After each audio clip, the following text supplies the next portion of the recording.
All right. Hello, my name is Liz McCleary. I'm with CBRE, and I'm also a past president of the Chicago chapter of Cornet Global.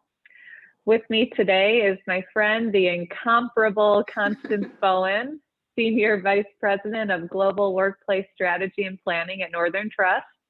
She's also a former board member of the Chicago chapter, and she's Cornet Global's 2020 Young Leader of the Year.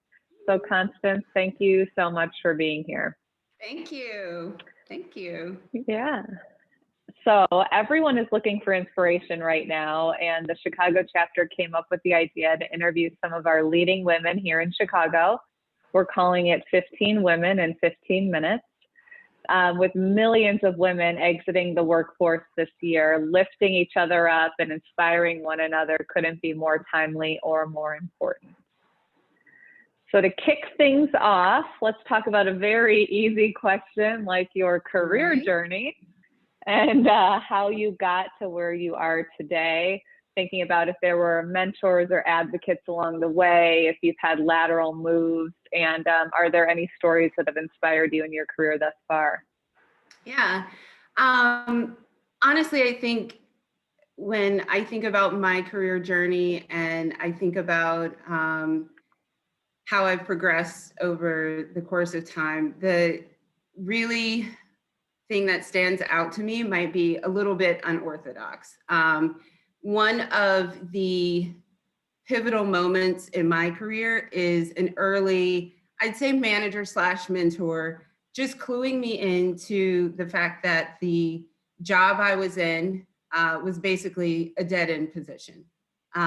He helped me to understand that there really wasn't a next step in my journey. If I remained where I was, that would probably be where I would stay. And even in a role that I was sort of considering or deliberating on, it was basically a lateral move just to a different city. And he was saying, you know, it's great to get another experience in a different city, but also consider, you know, the career path or the next step in the trajectory of that role. At the time, nobody was giving me that type of advice. It was kind of like, keep working hard in your job and you'll keep making strides, work extra hard, and you'll go even further. And so early on, to have someone point out to me where I was and what that might mean to my future, I think was really pivotal for me in my journey. I did take that lateral move. It's what led me to Chicago and my Chicago Cornet family. I did leave that position. I appreciated everything about it. I did leave it, and that's what brought me ultimately to my current firm at Northern Trust.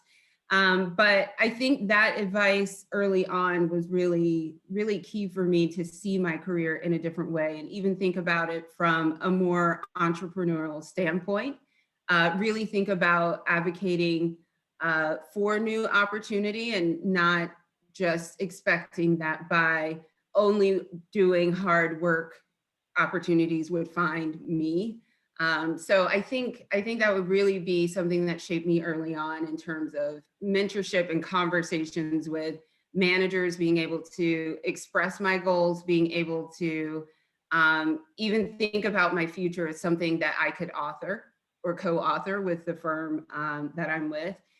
So yeah, I'd say that would be it for me in terms of my journey and something that really was impactful from a mentorship perspective. Yeah, and I think we've talked about the fact that sometimes a mentor isn't just somebody that helps you along the way in your career. It's somebody that tells you the hard, you shouldn't be doing stuff. This maybe. Yeah, exactly. Yeah, exactly. Exactly. So there's sort of both sides of the coin. And I think a lot of women think they need women mentors or women advocates. Yeah. And I think the men in our lives are just as impactful in our careers. And so I think, you know, opening up your mind to sort of look anywhere for a great mentor or a great advocate is really an important message too. Yeah, for sure. And at the time I just thought, oh, I'm working so hard. What do you mean this isn't going to work out? Yeah, exactly. And, you know, got you to where you are now. So definitely. Yeah. So case in point, I feel like you and I can laugh through even the hardest days. Yeah, that's for So when you're sure. having a bad day, or if you're feeling beaten down or something happened that, you know, could easily put you in a bad mood, how do you turn the situation around and try to view it as glass half full instead of glass half empty? Or do you? Or do I? Yeah. So the funny thing probably for me about COVID is, you know, you're not supposed to be touching your face. And normally when I'm having a bad day, the first thing I would do is kind of like stretch my eyes and touch my face. Oh, the disaster. Um, I think part of me seeing, you know, glass half full or trying to stay on a more optimistic or bright side when um, I'm faced with a challenge or when it's endlessly cold in Chicago, I can look to the people around me to provide me with inspiration. I work with an incredible team. I have people around me who are trying to do their best to solve problems. We tend to have common goals. We tend to have a common drive. And I get a lot of inspiration and energy from that. Just like you said, we can laugh when things are going not their best or not according to plan. I think the people that I work with are exactly the same way. And that is such a lucky like cultural dynamic to be around, so that I know when I end my day, if I ended it laughing with my peers about whatever situation we're going through, that's the way I'm able to leave it. Now, obviously you run into the scenarios that gnaw at you and kind of make you think about, you know, the way you delivered or fill you with doubt or sort of pull you into introspective. But I also think that's healthy, as long as it's in moderation. I try not to dwell on the aspects where, you know, I might have missed, I might have fallen, I might have failed. That's all a part of growing. And I try to remind myself of that too. And I've got plenty of room to grow. So I think that keeps me laughing. I think that keeps me motivated, no matter what we go through. And then I could call someone like you and say, this is crazy. What do you think? And you can say, yes, it sounds crazy to me too. Yeah. So Let me tell you a joke I heard today. Yeah, let me tell you. Let me tell you something worse that I'm going through that we can laugh at together, basically. Maybe it's a little misery loves company sometimes, but yeah, I think really you can draw inspiration and energy a lot when I'm feeling maybe demotivated and down from my team, from my friends, from my family, even just taking time to recharge at home. Also a nice move when I'm looking at a glass and it feels a bit half empty. Yeah, definitely. Well, speaking of a time when you probably looked at a glass that felt half empty, as someone who completed a large scale corporate real estate project of relocation during the pandemic, how did you have to pivot your planning to accommodate the unprecedented disruption to the office world? And what was that like? Yeah, so we last year relocated about 6,000 people within our portfolio.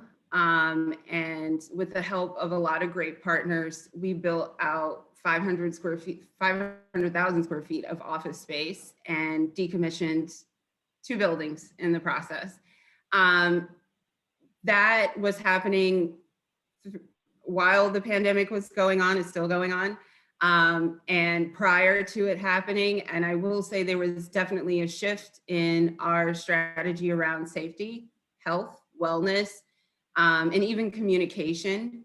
I have to tell you that the amount of creative thinking and solutioning that took place within our team, as well as in our vendor partner teams, was incredible. From, you know, virtual punch lists to even assisted packing on site when our partners couldn't come into the office to even gather up their belongings, making sure that we had everything packed and moved in each and every phase.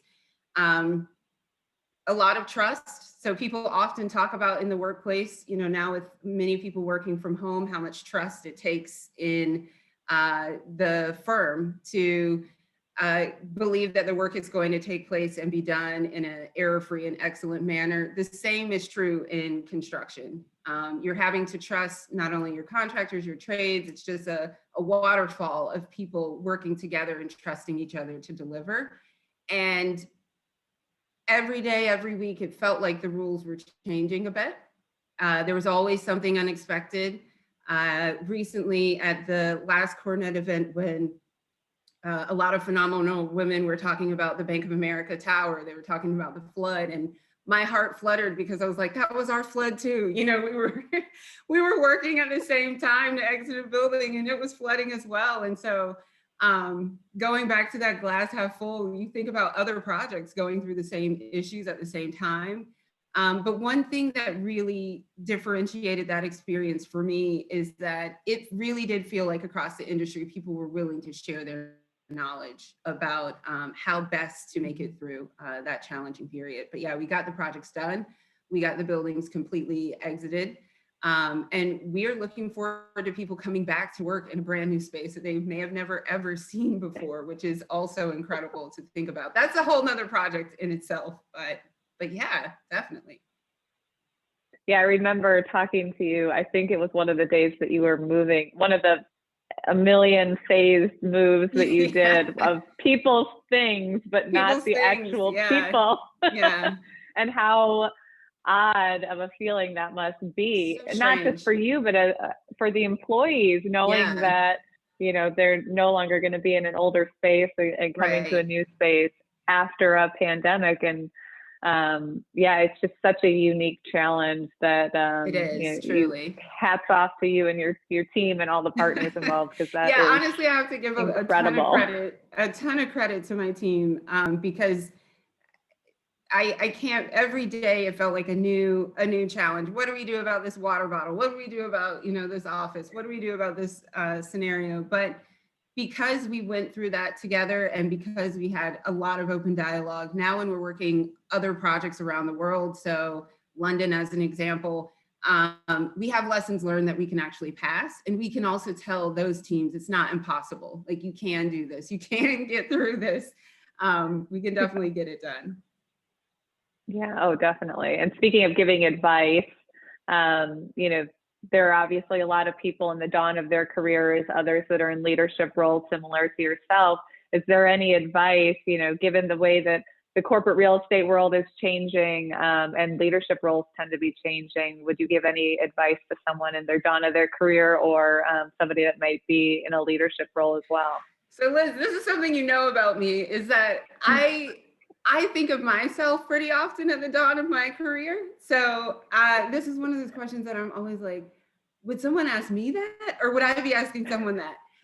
Okay, so I think one bit of advice that probably has been echoed through all of the conversations you've had is really to think beyond maybe your particular scope of focus. So I'm workplace strategy planning projects. Maybe I need to think about how my work has an implication on facilities, just as a little baby step out of my world, and learn more about that. The industry I'm in is financial. So how do I build my financial acumen to make sure that I'm speaking the language of the business? I think that those sort of basic tenets of be curious about your own work, the work around you, and then maybe the work that's further out. That would be the advice that I found to be most helpful. And I like to pass on helpful things and not just the kind of useless sort of quotes. So I think that, I'm not saying that those aren't inspirational, but sometimes I hear a quote and I'm like, what do I even do with this? So yeah, I think building your knowledge of the core of your work, the core of your work product and your industry is great, but having a curiosity outside of it, I think, is really what can like fill your work with a sense of vitality or even excitement for you, is to know how your skills might be a complement for a different type of role or position as well. Yeah, that's great advice. I even give the curiosity advice to my two little kids, because I think it's just so important to harness that for your entire life. So I definitely agree with that. And I'm going to end with the hardest question. Where is the first place you plan to travel for fun once the world goes back to our, I guess, a new normal? Okay, so if my mom sees this, I would be in big trouble if I didn't say home. True. So I think if I get a chance to travel again, outside of work, because that still may happen, I think I would be going home. Because I think that going through some of the holidays and big family events over video works, and what works well. But I think home would be my first stop. Yeah. It's a good answer. Yes, definitely. And definitely. the right one. The right one. Yeah. And honestly, if that wasn't the answer I gave, I probably wouldn't be able to go back home when the time came. I love it. Well, I will end with a quote from Beyonce that I really like. You have the power to change perception, to inspire and empower, and to show people how to embrace their complications, see the flaws, and true beauty and strength that's inside of all of us. Wow, Beyonce. So, Constance, you embody that quote. Thank you so much for joining me today. We're just about at that 15-minute mark. We may have even gone a little bit over, maybe 16 minutes, but that's okay. Who's counting? So anyways, yeah, thanks for being here. And we continue to be inspired by your leadership in Chicago. Thank you.